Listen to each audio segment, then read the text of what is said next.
ఒకటి కురుక్షేత్ర రణరంగమున సైనిక పరిశీలనము. ధృతరాష్ట్ర ఉవాచ ధర్మక్షేత్రే కురుక్షేత్రే సమవేతాయుయుత్సవః మామకాః పాండవశ్చైవ కిమకుర్వత సంజయ.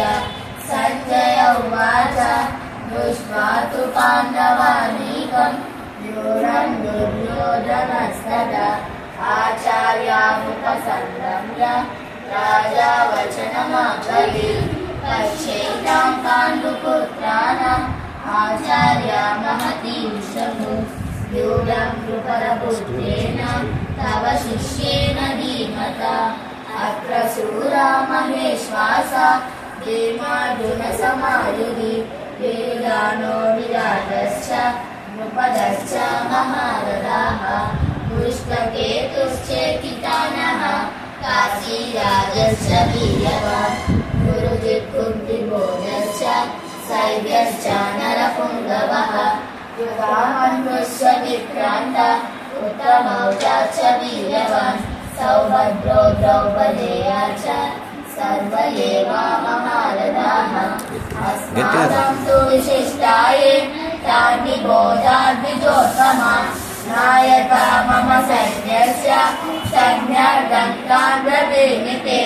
భవాన్ భీష్మశ్చ కర్ణశ్చ నృపశ్చ సమితింజయః అశ్వత్థామా వికర్ణశ్చ సౌమదత్తిస్తథైవ చ. అన్యే చ బహవః శూరా మదర్తే త్యక్తజీవితాః నానాశస్త్రప్రహరణాః సర్వే యుద్ధవిశారదాః. అపర్యాప్తం తదస్మాకం బలం భీష్మాభిరక్షితం పర్యాప్తం కృతమేతేషాం బలం భీమాభిరక్షితం. అయనేషు చ సర్వేషు యదా బాధామవస్థితాః భీష్మమేవాభిరక్షन्तు భవంతః సర్వ ఏవ హి. తస్య సంజయన్ హర్షం కురు వృద్ధా పితామహः సింహనాదం వినోద్యశ్చై శంఖం దద్మో ప్రతాపవాన్. తతశంకశ్చ వేద్యశ్చ పణవానకగోముఖాః సహస్రైకాభ్యహన్యంత సశబ్దస్తు మునోऽభవత్. తతశ్రేష్ఠైర్యుక్తే మహతి సైన్యనే స్థితౌ మాధవः పాండవశ్చైవ విద్యౌ శంకౌ ప్రదర్పతుః. పాంచజన్యం ఋషికేశో దేవదత్తం ధనంజయః ఔగ్రం దద్మో మహాశంఖం భీమకర్మామృకోదరः.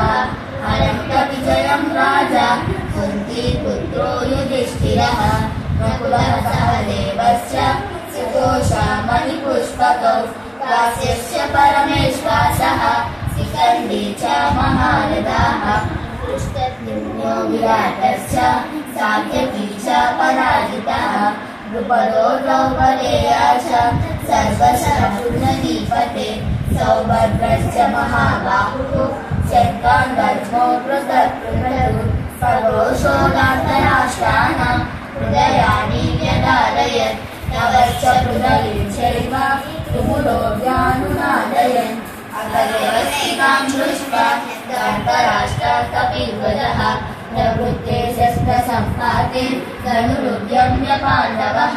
ఋషికేశం తదా వాక్యం ఇదమామహీపతే. అర్జున ఉవాచ సేనయోరుభయోర్मध्ये రథం స్థాపయమేచ్చుక యావదేతా నిరీక్షేహం యోధుకామానవస్థితాన్. తైమయా సహ యోద్ధవ్యం అస్మిన్ రణసముద్యమే యోత్సమానానవేక్షేహం ये तेऽत्र समागताः. ధార్తరాష్ట్రస్య దుర్బుద్ధే యుద్ధే ప్రియచికిత్సవः. సంజయ ఉవాచ ఏకముక్తో ఋషికేశో గుడాకేశేన భారత సేనయోరుభయోర్मध्ये ప్రాపయిత్వా రథోత్తమం. భీష్మద్రోణా ప్రముఖతः సర్వేషాం రామహీక్షికం. ఉవాచ పార్థ పశ్యైతాన్ సమవేతాన్ కురునితి.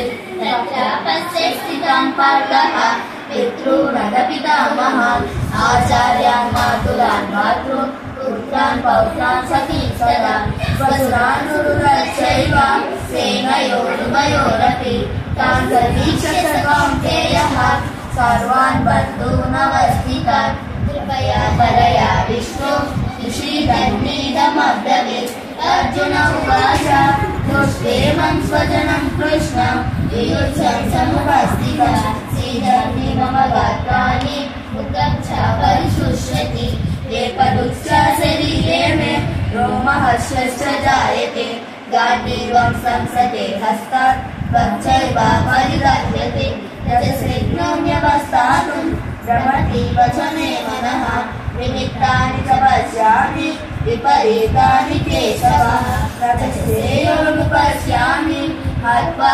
स्वजनमाहवे न काङ्क्षे विजयं कृष्ण न च राज्यं सुखानि च किं नो राज्येन गोविन्द सिंहोगैर्जीवितेन वा येषामर्थे काङ्क्षितं नो राज्यं भोगसुखानि च तैर्मेव स्थिता युद्धे प्राणां त्यक्त्वा धनानि च आचार्यः पितरः पुत्राः तथैव च पितामहः मातुलाः स्वसुराः पौत्राः शालाः बन्धिनस्तदा एतान् हन्तुमिच्छामि यतोऽपि मधुसूदन अपि त्रैलोक्यराज्यस्य हेतो किं नु महीकृते निहत्य धार्तराष्ट्राणः का प्रीतिस्य जनार्दन पापमेवाश्रयेदस्मान् अद्वैतानाततायः तस्मान्नार्ह वयं हन्तुं धार्तराष्ट्रान् सबान्धवान् स्वजनं हि कथं हत्वा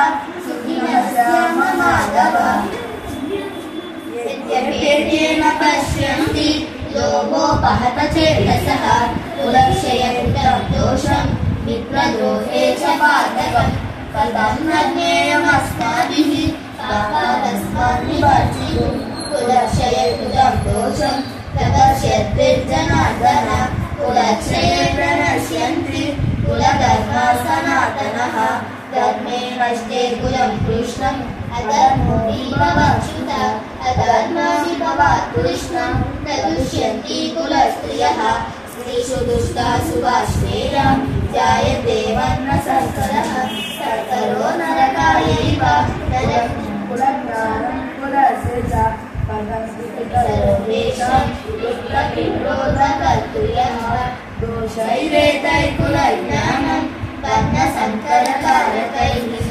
साध्यन्ते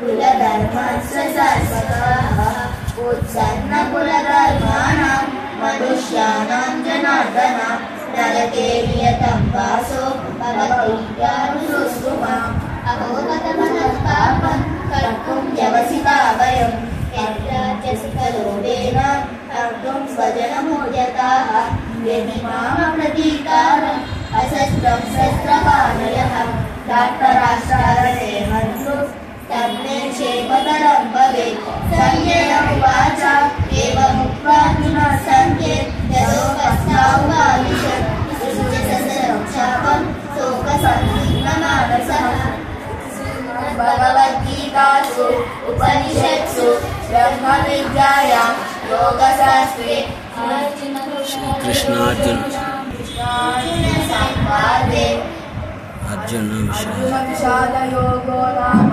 प्रथमोऽध्यायः। हरिः ओम्।